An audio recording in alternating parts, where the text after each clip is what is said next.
In the early months of 1943, as the Pacific War raged on, a strange silhouette loomed on an airstrip, the F-4U Corsair.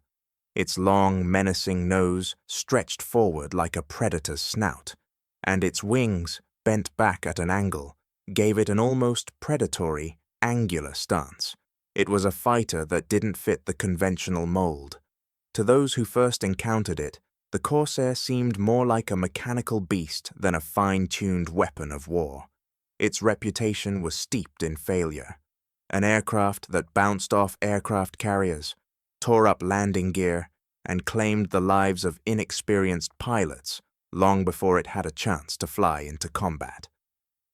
American aviators, who had been among the first to pilot it, christened it with a nickname both mocking and fearful, the Ensign Eliminator. It was a cruel joke, a testament to the bloodshed it had caused in the early months of testing. Rookie pilots, unprepared for its quirks, often met tragic ends in the skies or on the ground. The Corsair, it seemed, had no regard for those who dared to tame it.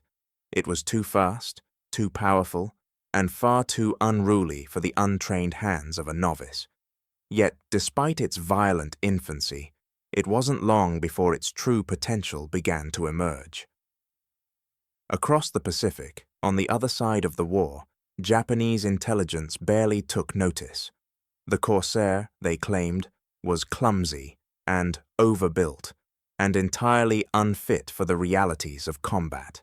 They dismissed it as nothing more than a flawed experiment, too heavy, too impractical, a mere curiosity of aviation engineering. The enemy believed the Corsair would be a short-lived mistake. To them, it was a momentary distraction, destined for failure before it could even take flight in earnest. But they couldn't have been more wrong. Beneath its awkward frame and its dangerous reputation, the Corsair harbored a secret, a 2,000-horsepower engine that would soon turn the tides of the Pacific. The plane was anything but unwieldy.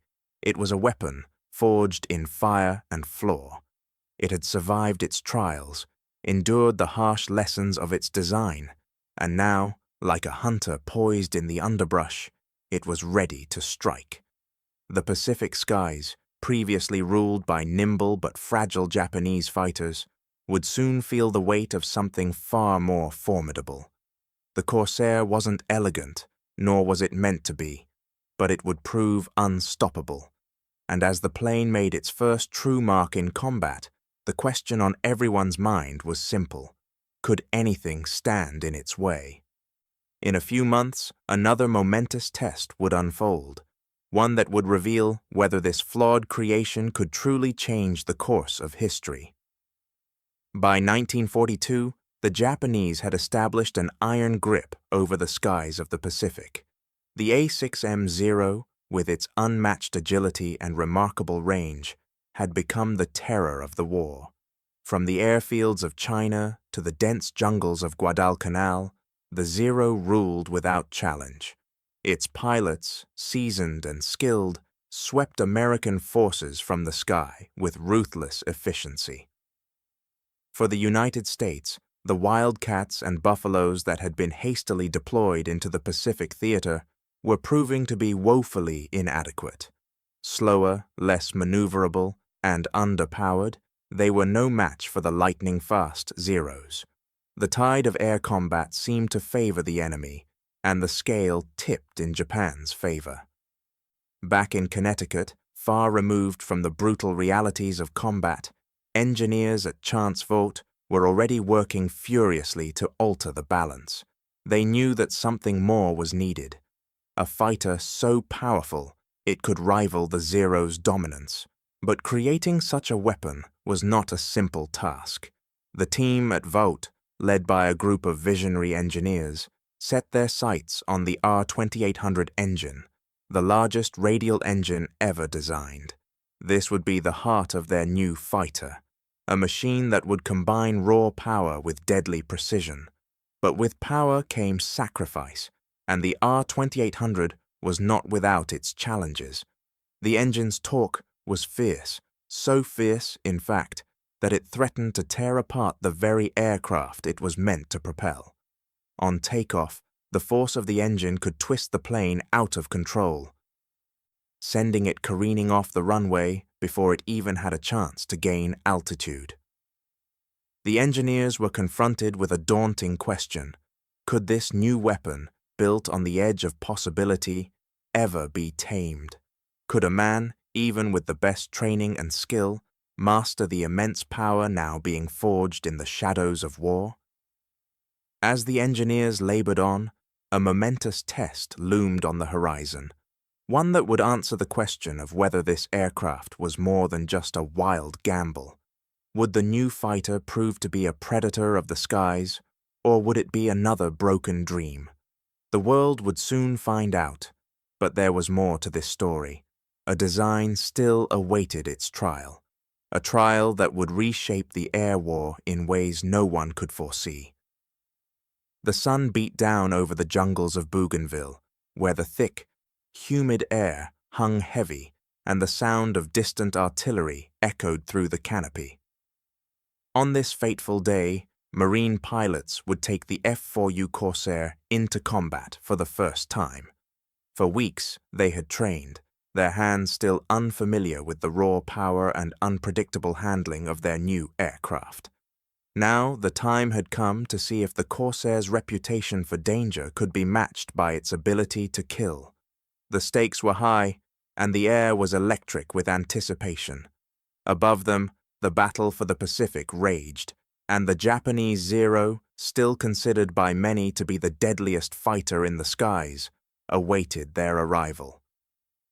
As the Corsairs roared into the air, their massive engines howled across the horizon, a sound both terrifying and thrilling. Within moments, the first skirmish began. The Zero, nimble and agile, dove from the clouds, its sleek form cutting through the air like a predator stalking its prey. But the Corsair was no longer the wild beast it had once been on the ground. In the sky, its wings spread wide, its engine pulsing with a fearsome energy. It was slower to turn, yes, but it didn't need to. What the Corsair lacked in maneuverability, it made up for in speed and power.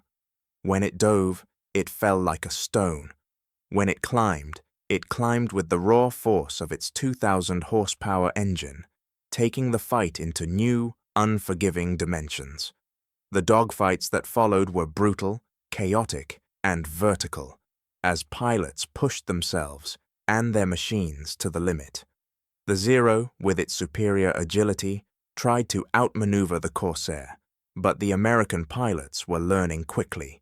They exploited the Corsair's advantages, diving into attacks from above, forcing the Japanese to fight on their terms. Within minutes, the first Japanese ace, a symbol of the invincibility of the Imperial Navy, fell from the sky. It was a small victory, but it carried a larger significance. The legend of the Zero's invulnerability had begun to crack. In that moment, the Corsair, ugly, loud, and merciless, announced its arrival.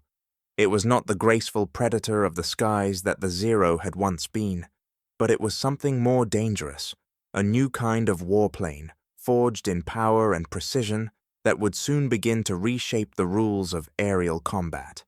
And with that, the question arose, would the Zeros continue to reign, or had the winds of war shifted forever? In the skies above, a new legend was beginning to form, and the Japanese were already searching for ways to adapt.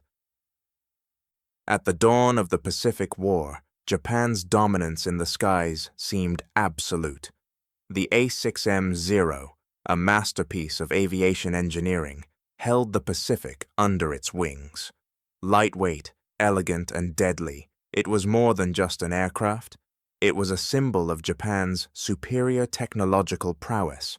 Its unmatched agility allowed it to outmaneuver anything the Allies had in the air.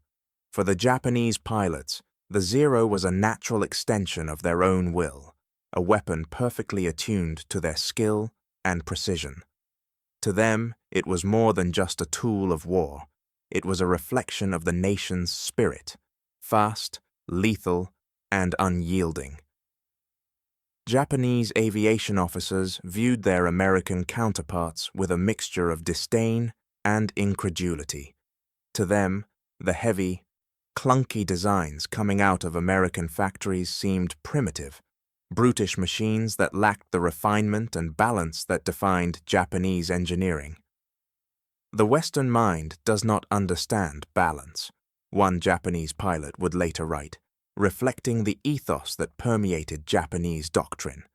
Where the Americans saw strength in firepower and brute force, the Japanese saw weakness.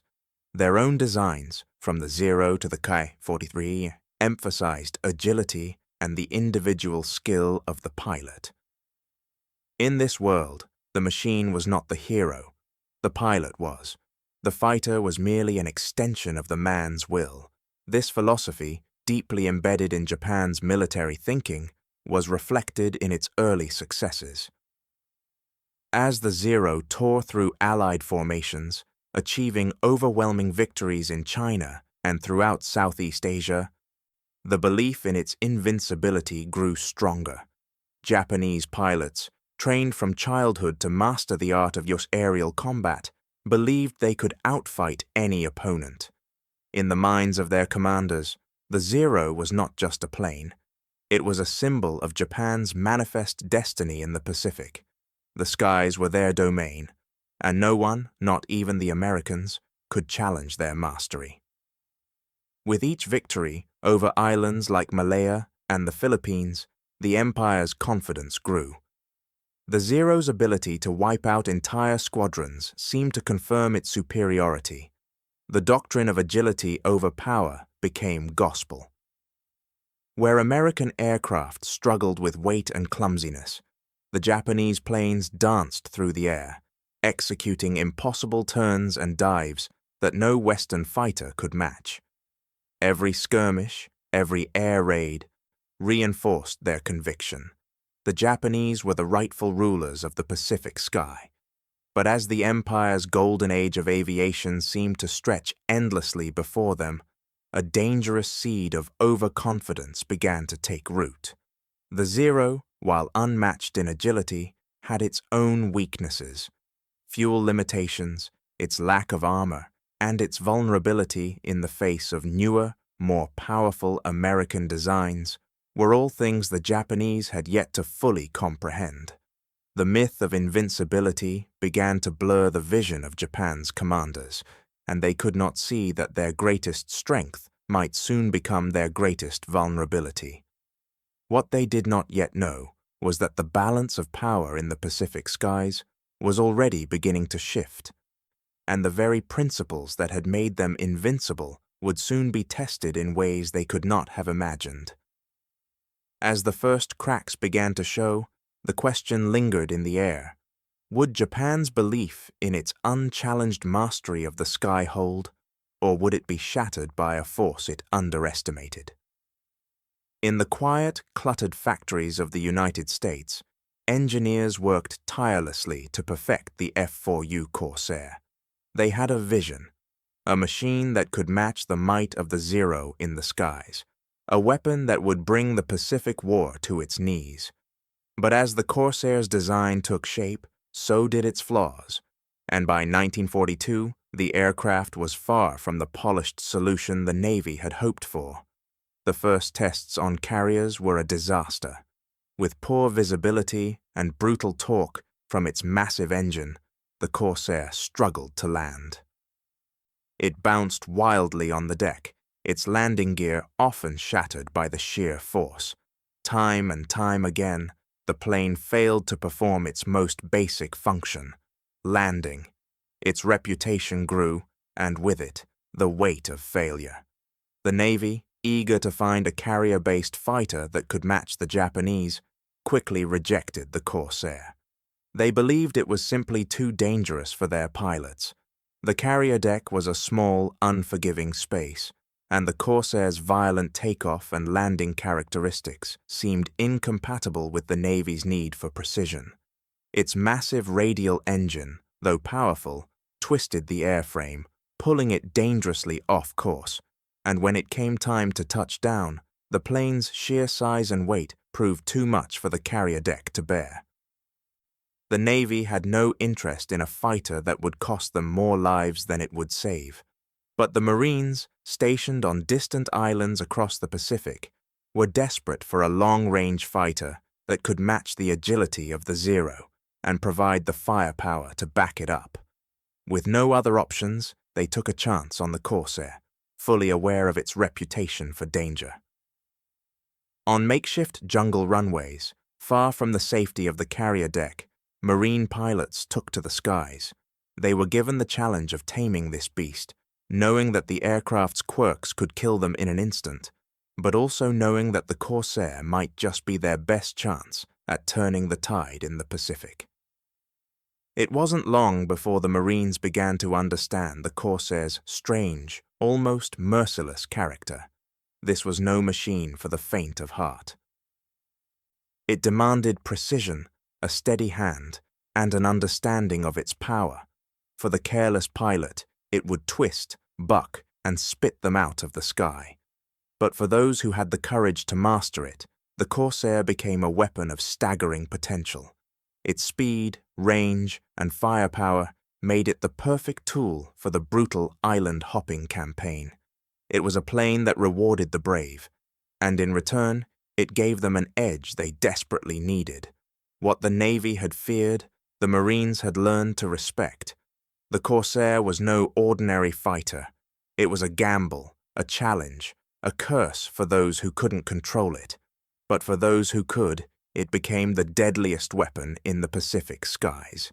It was ugly, loud, and dangerous, but it was unstoppable. And as the Corsair's shadow began to spread across the Pacific, the question remained, would the Navy ever recognize its true potential, or would the Marines alone wield this new power? In the months following the arrival of the F-4U Corsair in the Pacific, Japanese commanders began to assess the wreckage of the aircraft they had encountered. They saw its powerful engine, its strange design, and they laughed. To them, the Corsair was nothing more than an over-engineered monstrosity, heavy, clumsy, and ill-suited for the agile, close-quarters dogfights they had perfected. "It's too slow, too bulky," they scoffed. "It cannot turn. It is a mistake." The intelligence bulletins from Tokyo mocked the aircraft's shape, calling it the bent-wing bird, and dismissing it as an amateur design, unworthy of any serious consideration. In their minds, it was a desperate attempt by the Americans to match the might of the Zero, and it would soon fail under the pressures of combat. Pilots who had seen the Corsair from the air reported it with disdain. They claimed it was too awkward, too unwieldy to be a real threat. In Tokyo, these reports were celebrated as confirmation of the Zero's continued superiority. Propaganda painted the Zero as a perfect weapon, an unstoppable force in the sky, capable of vanquishing any challenger that dared to appear. The message was clear. Japan had already won the aerial war. The Corsair, with all its power, was nothing more than a fleeting, doomed experiment. To the enemy, the skies would remain their domain. But beneath the layers of mockery and the prideful dismissals, there was a quiet truth taking root, a truth that Japan's commanders and engineers had yet to fully grasp. The Zero, despite its elegance and deadly precision, had reached the limits of its potential. Its lightweight frame and nimbleness had come at a steep cost, speed and firepower. The engines that powered Japan's fighters simply couldn't compete with the brute strength of American power plants, like the R-2800 that drove the Corsair. The engineers in Tokyo knew this, and in hushed corners of the war machine, they began to speak of the limits they were approaching. "We are reaching the ceiling of possibility," one engineer warned, but his voice was lost in the clamor of overconfidence. Japan had no engine capable of matching the power of the Corsair's 2,000 horsepower beast. Their designs, though beautiful and deadly, were ultimately constrained by the limitations of their engines. The great advantage the Zero had once held was slipping away, not because of a single flaw, but because the very foundation of its design had begun to wear thin. Yet in the halls of power, no one was listening. The Empire's belief in its own invincibility was too entrenched to be shaken by the quiet whispers of engineers. As the war raged on, Japan continued to rest on the laurels of its early victories, while the seeds of its downfall were planted in the very engine rooms and hangars it had once relied upon. The laughter from Tokyo would not last long. What they didn't realize was that in the Pacific skies, a new kind of warplane was beginning to rise, one that would soon challenge everything they had taken for granted. The battle for supremacy in the air was shifting, and soon the sky would no longer belong to Japan alone. At Henderson Field, the rumble of the Corsair's engines echoed day and night. The Marines had no choice but to adapt. Their backs were against the wall, and the only way forward was to tame the beast that had been thrust upon them. The Corsair, a plane both feared and misunderstood, was now the only hope for their survival in the brutal, unforgiving skies of the Solomon Islands. At first, the pilots struggled. They learned the hard way that this aircraft was no simple machine to command. Its raw power was a challenge, its violent torque an almost insurmountable hurdle. Every flight was a gamble, every landing a calculated risk. The Corsair had no forgiveness for inexperience, but the Marines, known for their grit and determination, refused to quit. They worked tirelessly, refining techniques to cope with the Corsair's quirks. They developed unique takeoff methods to counter the plane's unforgiving torque, a careful balance of throttle and control that allowed them to stay in the air long enough to be useful. The landing was no easier. With its massive wings and unstable nature, the Corsair was a nightmare on approach.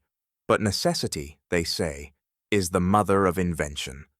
The Marines adapted, learning to perform curved landing patterns that allowed them to bleed off speed while maintaining control. It was unorthodox, but it worked.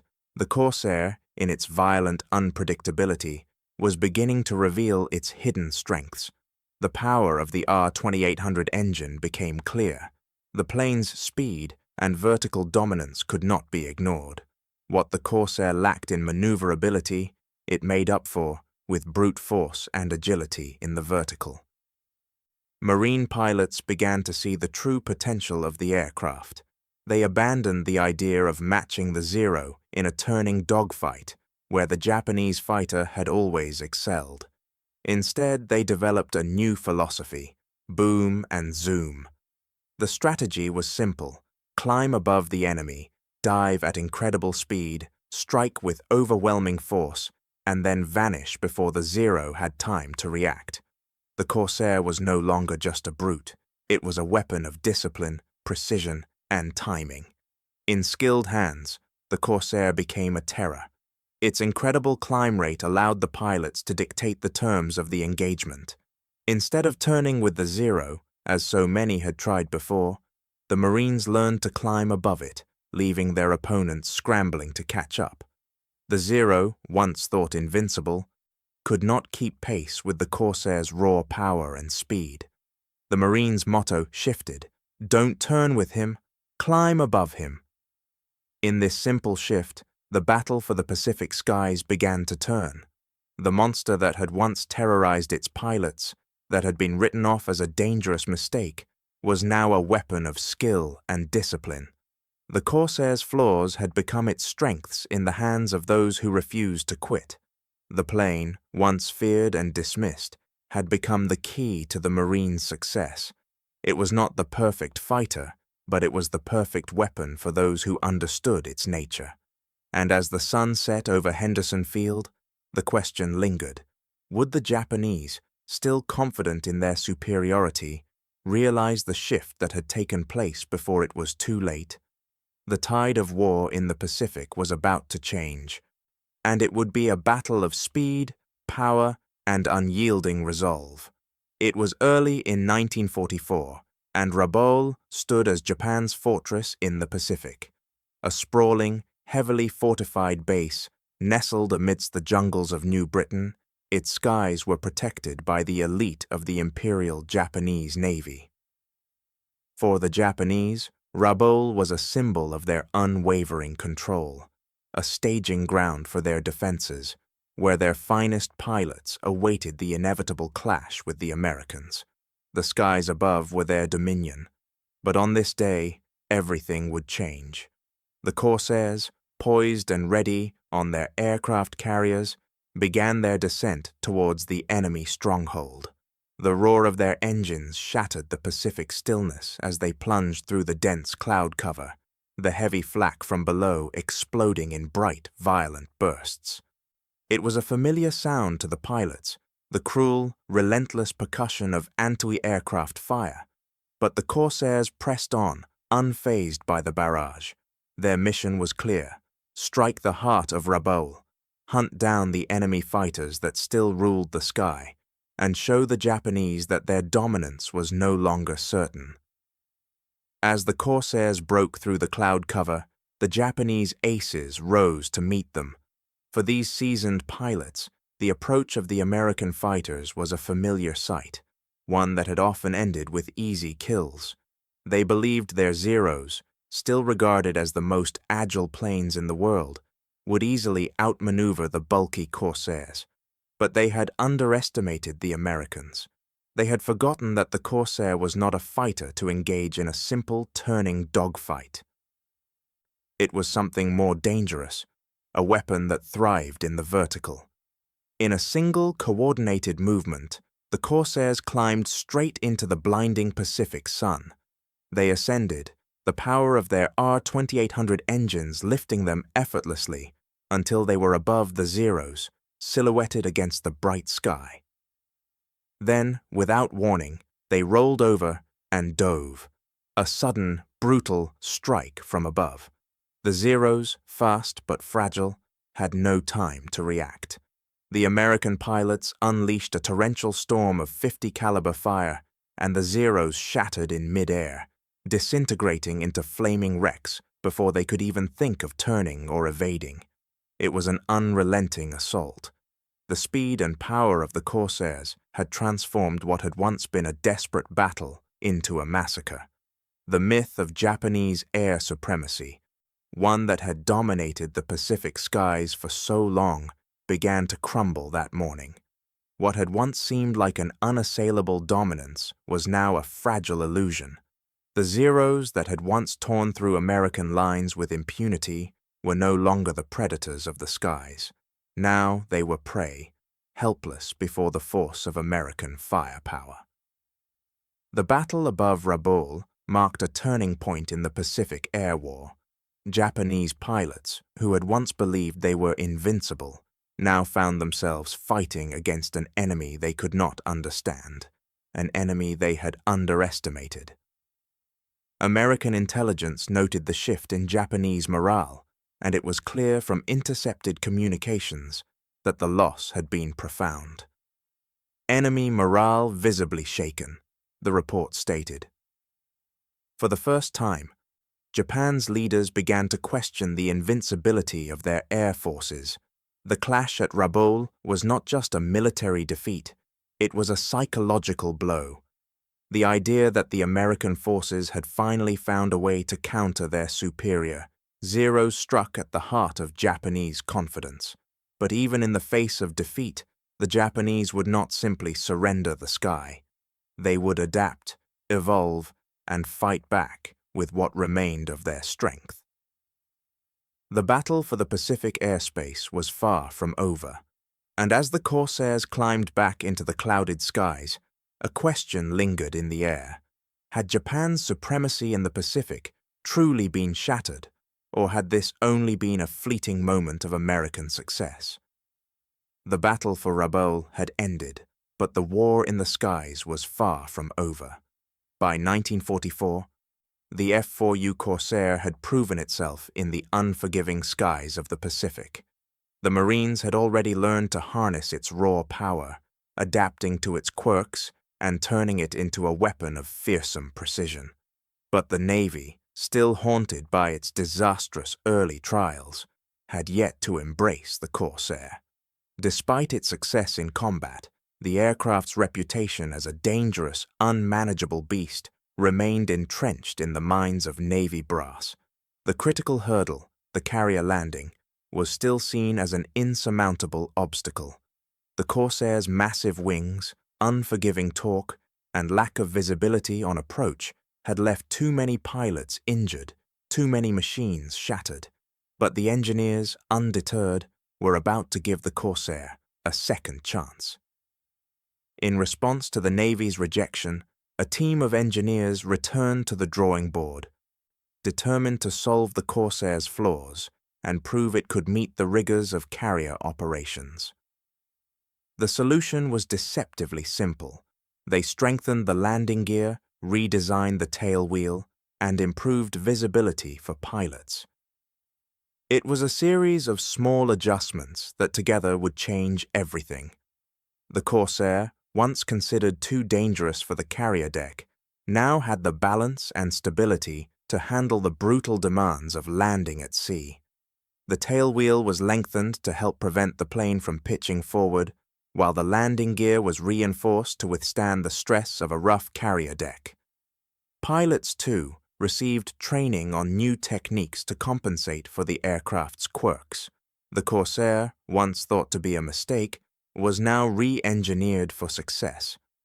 With these modifications in place, the Corsair was once again tested aboard an aircraft carrier.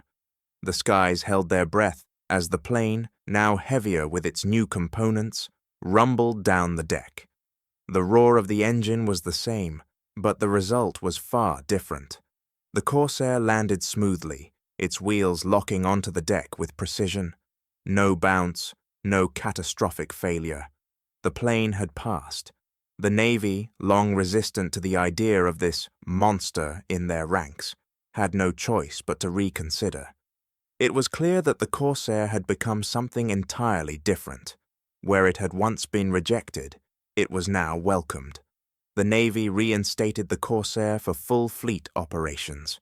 It was no longer the problem child of American aviation. It had become the first-choice carrier fighter. The aircraft that had once been mocked for its awkward design and brutal landing techniques now stood as the flagship of the fleet.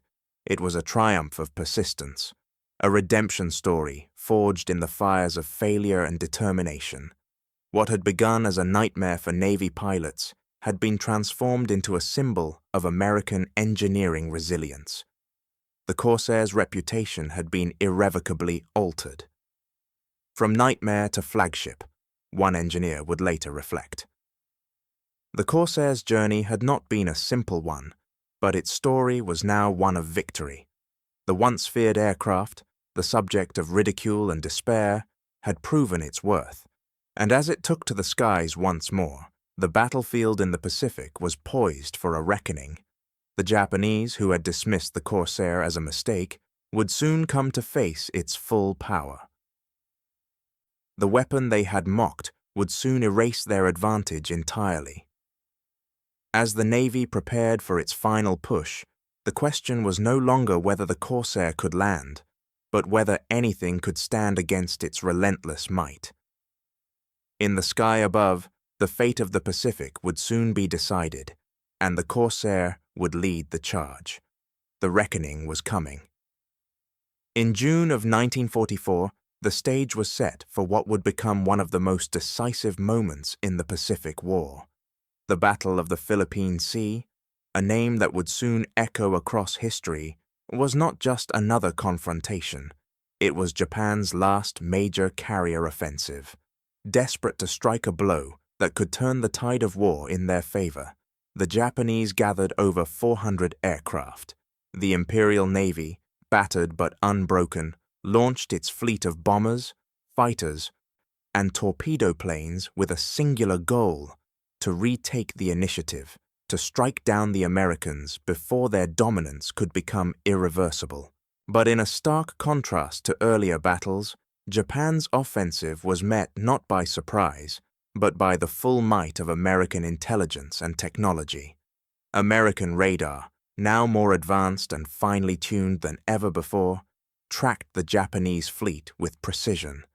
Every movement, every wave of planes was detected long before they crossed the horizon. The Americans, waiting in the shadows, knew exactly where the strike would come from. The time for ambush had passed. Now the Americans would meet the Japanese head-on with full knowledge of their every move. The sky above the Philippine Sea darkened as Japanese aircraft climbed into the air. But they were not alone. The Americans were ready. Corsairs and Hellcats, armed with superior firepower, were already intercepting the incoming waves. As the Japanese planes approached, the Americans unleashed a ferocious response. The Corsairs, with their raw speed and deadly armament, quickly gained the upper hand. The Hellcats, long the stalwart defenders of the fleet, joined the fray. What followed was not a battle, but a slaughter. The speed of the Corsairs proved overwhelming for the veteran Zero pilots who had once ruled the skies. The Zeros, agile and nimble, had long been feared for their ability to dance through the air with deadly precision. But the Corsairs were faster, tougher, and better armed. The Zeros, once considered the pinnacle of air combat, could no longer hold their ground against the onslaught of American firepower. Time and again, they were torn apart by the relentless assault from above, their once mighty wings shredded by the heavy .50 caliber fire from the Corsairs. The battle raged on, but the outcome was never in doubt. It was a slaughter, plain and simple. The term Mariana's turkey shoot would soon be coined to describe this devastating one-sided fight, a grim reminder of the speed with which Japan's air force was disintegrating. Veteran pilots, once the pride of the Imperial Navy, were now cut down in droves. The efficiency with which American pilots, trained to exploit the weaknesses of the Zero and the Japanese strategy, annihilated the attackers was breathtaking. In the span of a few hours, the Japanese Air Force was shattered, its best pilots lost forever. It was an irreversible blow. The once feared force had been decimated in the sky. On the Japanese side, commanders watched in stunned disbelief as their air fleet disappeared into the sea. The loss was not just tactical, it was strategic, psychological, and devastating. The pride of Japan's Air Force, the aces who had once struck terror into the hearts of American pilots, were gone. For the Japanese commanders, it was a grim realization. Their ability to strike at the heart of the American fleet, their last hope of regaining control, had been crushed in a single, relentless day. The loss of so many aircraft, so many skilled pilots, meant that Japan had no immediate hope of replacing them. What remained of their air power could not compete with the Americans' increasing superiority. In a single day, the balance of the Pacific Air War shifted irreparably. Japan's last carrier offensive, once considered their final chance at victory, had ended in catastrophe. The American pilots, their skills honed in battle after battle, had proven that they were not just surviving, they were dominating. For the first time, the Japanese knew the full weight of their losses, and it became clear they could not match the strength, the speed, or the firepower that the Americans had brought to bear. But even in the aftermath of their defeat, Japan refused to surrender the skies. In their desperation, the remaining fleet would regroup, ready to fight another day. The question lingered in the air, though. Would Japan ever be able to mount a meaningful challenge again, or had they already lost the war in the sky? As the Corsairs circled above, the Japanese knew the true cost of their losses. The reckoning had come, and the sky, once their domain, had slipped from their grasp. But even in defeat, the Japanese would continue to fight, perhaps unaware that the final chapter of their war had already begun. In the spring of 1945, as the U.S. pushed deeper into the Pacific, Okinawa became the stage for one of the most harrowing chapters of the war. It was a brutal and final confrontation, a battle not only for the island itself, but for the very future of the Pacific theater. As American forces moved closer to Japan, the Japanese response grew increasingly desperate. The kamikaze, a weapon born of the Empire's desperation, was unleashed in waves, a final, suicidal attempt to break the American advance. Each wave of kamikaze pilots, filled with the fervor of duty and hopelessness, targeted the U.S. fleet with relentless fury. Their mission was clear: destroy the ships at any cost, even if it meant sacrificing their own lives in the process. The skies above Okinawa were soon filled with the roar of diving aircraft, each one a living missile, aimed directly at the heart of the American fleet. The destruction was unrelenting. Every day, waves of suicide bombers surged through the air, their engines screaming as they plunged toward the steel decks of the American ships below. But the U.S. pilots, now seasoned and hardened by years of combat, were ready. Corsairs, launched from carriers and island bases, soared into the fray. Their mission was one of desperation as well: intercept the kamikaze, tear them from the sky before they could reach their targets. Day after day, the Corsairs rose, their engines roaring like thunder, to meet the suicide bombers in a deadly dance. The intensity of the conflict was unlike anything the American pilots had experienced. It wasn't just a battle for control of the skies, it was a struggle for survival, for the lives of their comrades on the ships below. Pilots described the terror of kamikazes diving at them, their engines aflame, their intent clear, a flame diving towards steel decks. The suicidal rush of the kamikaze pilots was relentless, and the stakes could not have been higher. Yet, amid this chaos, the Corsairs' firepower proved to be the crucial difference. Armed with heavy .50 caliber machine guns and rockets, the Corsair was a predator in the sky. It tore through the kamikaze waves with precision and devastating power. For every kamikaze that managed to reach its target, 3 were torn apart in mid-air, their fiery remains falling into the Pacific below. The impact of the Corsairs was undeniable. Ships that would have otherwise been obliterated by the kamikaze strikes were spared, their decks untouched by the flames of destruction. The Corsair had become more than just a fighter. It had become a lifeline. American sailors, trapped in their ships, would never know how close they had come to death, how the relentless Corsairs had spared them, again and again. For every kamikaze that struck a ship, there were countless more that never reached their targets. The Corsair pilots, once considered reckless in their early days of combat, had grown into the defenders of the fleet, a shield against the storm of death that the Japanese had unleashed. The fight at Okinawa was in many ways the final test for the Corsair, and for the Japanese. The Zero, once the undisputed master of the Pacific skies, now found itself facing its executioner. The Corsairs had evolved, no longer just powerful, but precise. Their firepower finely honed for the task at hand.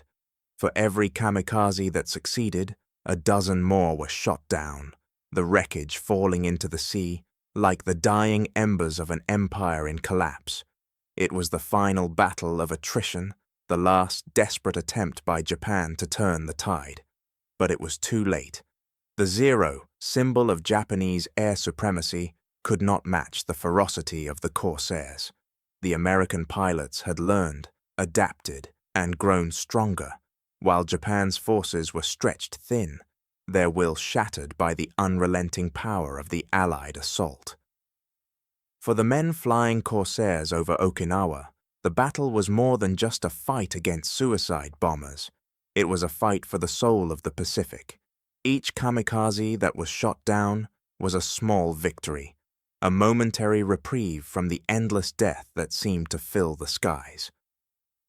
Yet, despite their success, the Corsair pilots knew that this fight, this war, was nearing its end, but they also knew that their contribution had tipped the balance, had given their comrades on the ships below the chance to survive, to fight another day.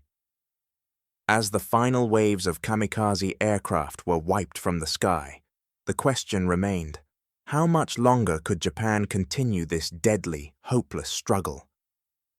In the dying months of their empire, the Zero met its executioner, not in a final, glorious battle, but in the relentless, fiery pursuit of the Corsair. In the skies above Okinawa, the battle was all but over, but the Pacific, and the war itself, were not yet finished. The final reckoning was still to come. By 1945, Japan's once mighty industrial base lay in ruins. The war had drained the nation of its resources, its factories crippled by relentless American bombing campaigns. Fuel was in short supply, and the engines that had powered the Imperial Navy's formidable air force were becoming increasingly scarce. The planes that had once struck fear into the hearts of Allied pilots were now obsolete, their fuel tanks dry, their engines no longer capable of the power they once possessed. The Zeros, once the embodiment of Japan's aerial supremacy, had been reduced to little more than relics of a lost age.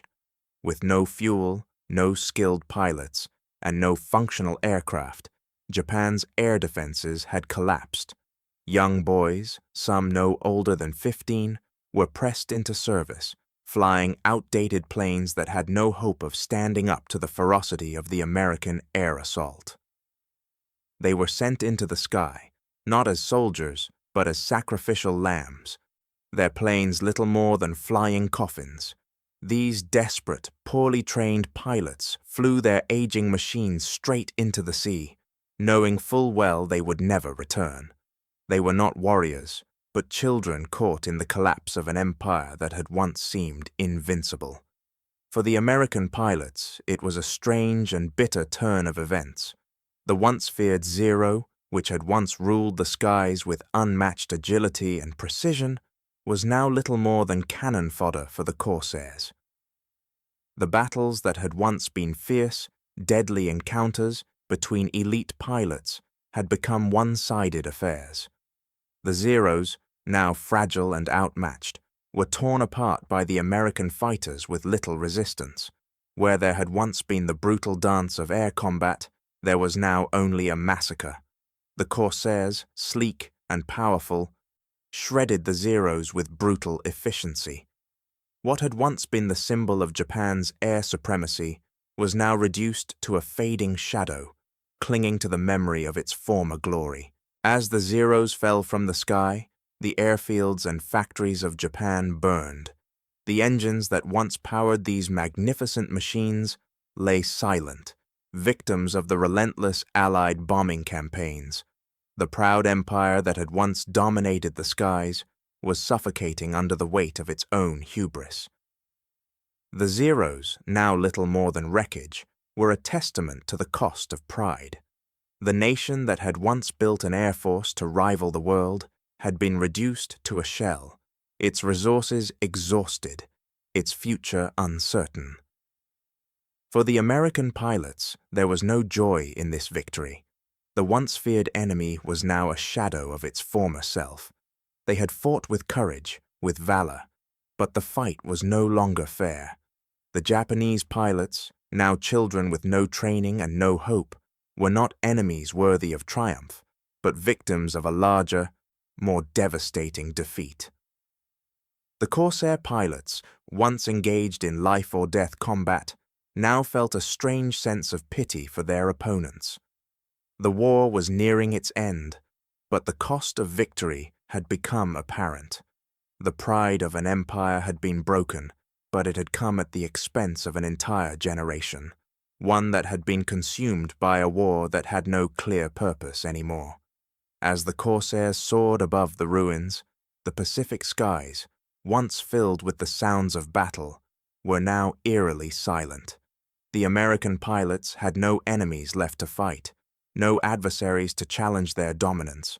The Corsair had become the uncontested ruler of the Pacific, its presence a reminder of the changing tides of war. What had begun in mockery, the prototype that had been dismissed and ridiculed, had ended in silence. The once unstoppable force of Japan's air power had been brought low, not by overwhelming force, but by the slow, grinding march of time and attrition. The weapon they had mocked had become the force that had ended their empire.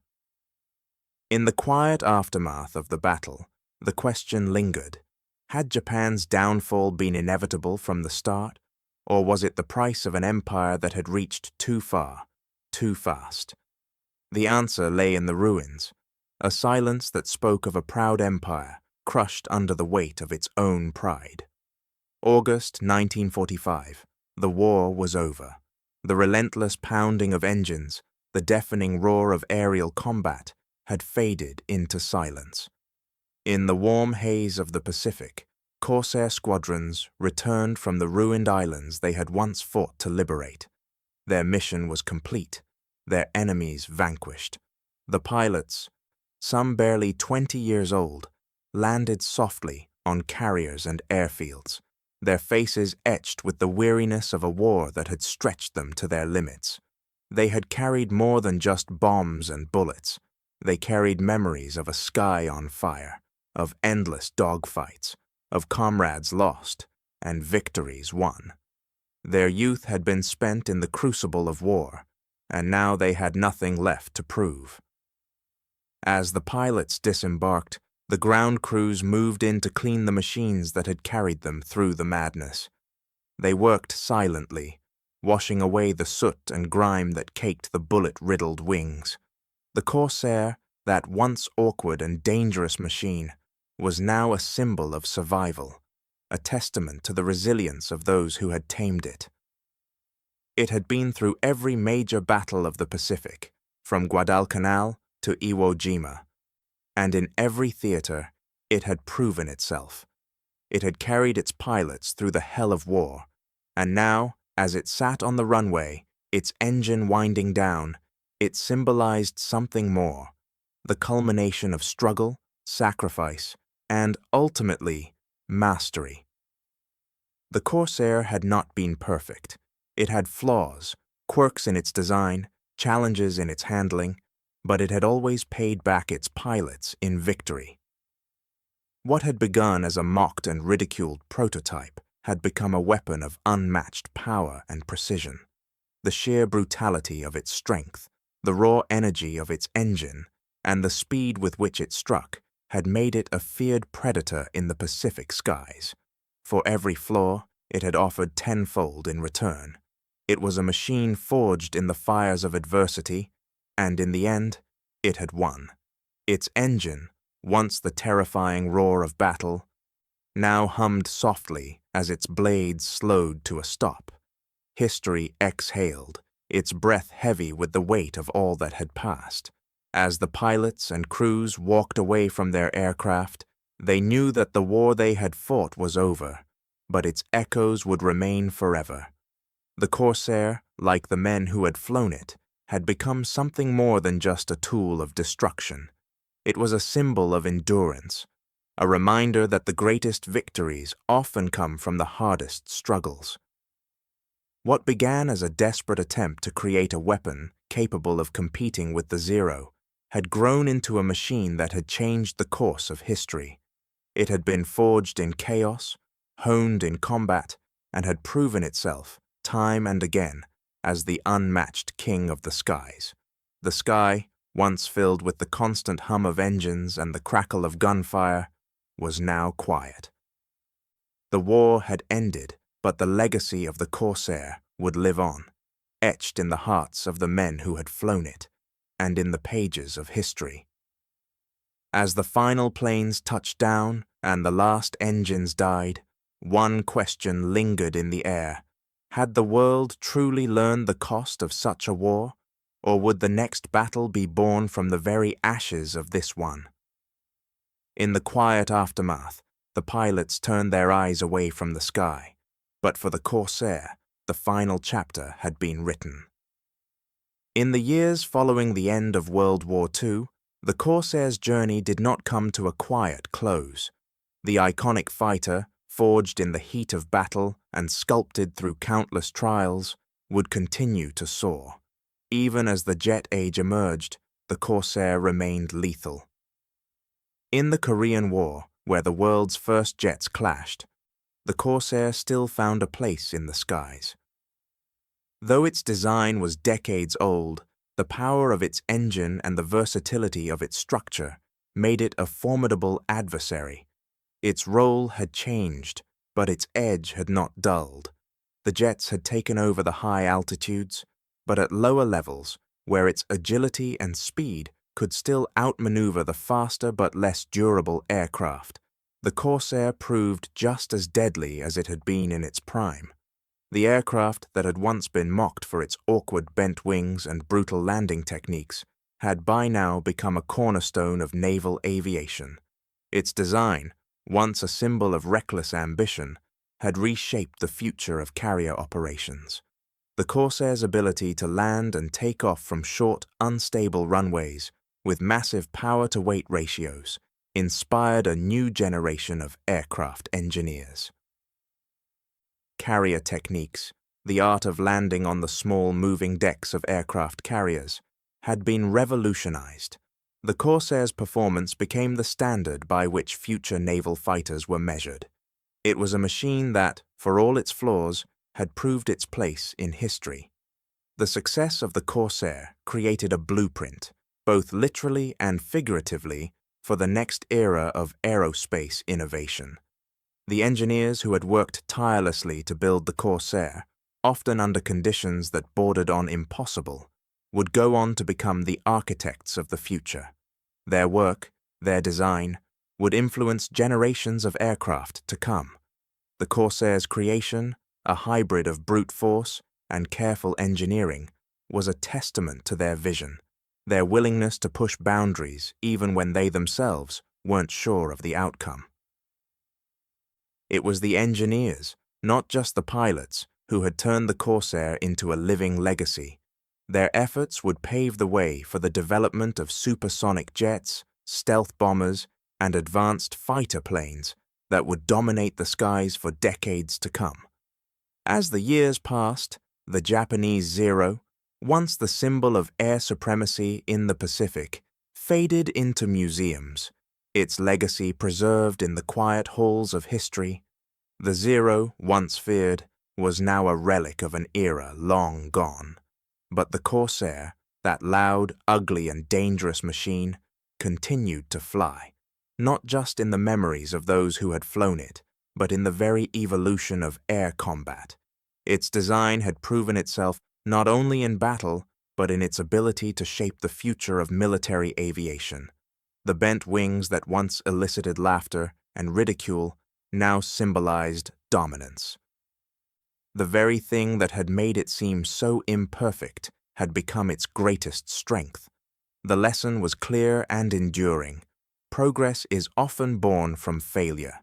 The Corsair had been a machine of compromise, a product of desperation and doubt, and yet it had become one of the most successful fighters in history. Its very existence stood as a reminder that greatness is not born from perfection, but from struggle and adaptation. In the quiet hum of its engine, in the roar of its takeoff, the Corsair's legacy lived on. It had transcended its humble beginnings, the ridicule and the flaws, to become a symbol of resilience. It had proven, time and again, that even in its imperfections, there was strength. And so, the Corsair flew on, its legacy embedded in every blueprint, every new design, every innovation that followed. The weapon that had been mocked, the machine that had once seemed doomed to failure, had carved its place in history. The story of the Corsair, of doubt and triumph, had set the course for the future of aviation. In a world of cutting-edge jets and powerful bombers, the Corsair's wings continued to stretch across time, reminding all who would listen, underestimate nothing. The last echoes of its engines may have faded, but its lessons of persistence, innovation, and resilience would remain long after the sky had turned silent. And as the world looked to the future, it couldn't help but ask, could anything, in the end, ever match the legacy of this beast? The story of the Corsair is, in many ways, one of irony. It began as a mistake, a design that was mocked by its creators, dismissed by the Navy, and feared by those who had to fly it. Its awkward bent wings, its heavy, powerful engine, and its erratic handling made it the subject of ridicule. At first, the aircraft seemed to represent everything that could go wrong, a failure before it had ever truly begun. But in the hands of those who dared to adapt and refine it, the Corsair's flaws became the very source of its strength. From the ashes of doubt and derision, the Corsair rose, proving that even the most improbable of designs could be forged into something extraordinary. Japan's overconfidence had once been its greatest strength. The Zero, sleek and nimble, had been built on the belief that air supremacy could be maintained through superior agility alone. But as the war progressed, that belief collided with America's relentless pursuit of adaptation. The Zero, though perfect in its own way, lacked the power and endurance that the Corsair embodied. The Americans didn't simply try to match the Zero in its strengths. They learned from its weaknesses, evolved, and built something capable of challenging Japan's perceived invincibility. It was a battle not just of machines, but of philosophies: power versus agility, speed versus endurance. In the end, it wasn't the most beautiful or elegant machine that triumphed, but the one that could endure, adapt, and keep fighting. In the skies over the Pacific, the war became a lesson in humility and endurance. The Corsair, a machine once derided for its faults, had become the weapon that shifted the balance of power. Every victory, every skirmish, was a testament to the perseverance of its pilots and engineers. For every engineer who despaired at its flaws, there was another who refused to give up, who found a way to refine the design, to make it better, to make it work. The Corsair's story was built on a foundation of failure, but it was a failure that never gave up. It was a failure that learned and adapted, and in that, it found victory. The Zero had been hailed as perfect, a shining symbol of Japanese ingenuity. It had ruled the skies for a time, its pilots skilled, and its design unmatched in its ability to maneuver. But the Corsair, for all its initial faults, was alive. It thrived in the face of adversity. It didn't embody perfection, it embodied resilience. The Japanese had built a perfect machine, but the Americans had built a machine that could survive and evolve in the chaos of war.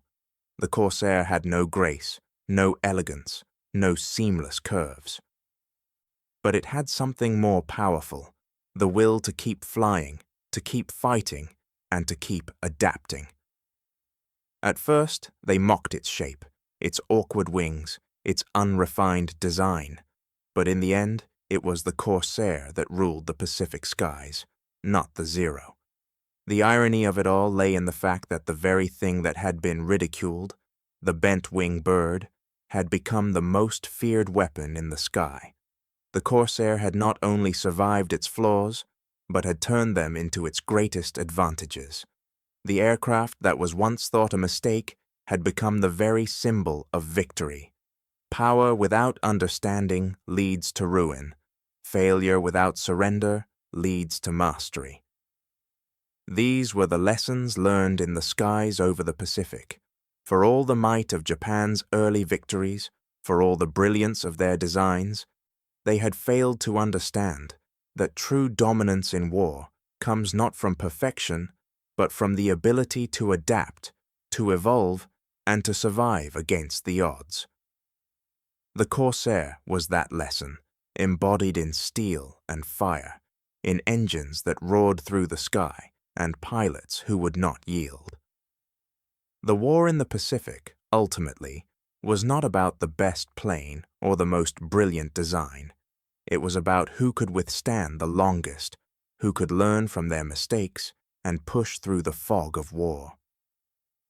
The Zero may have been perfect, but it was the Corsair, the machine born of doubt, shaped by failure, and driven by persistence, that defined the outcome of the skies.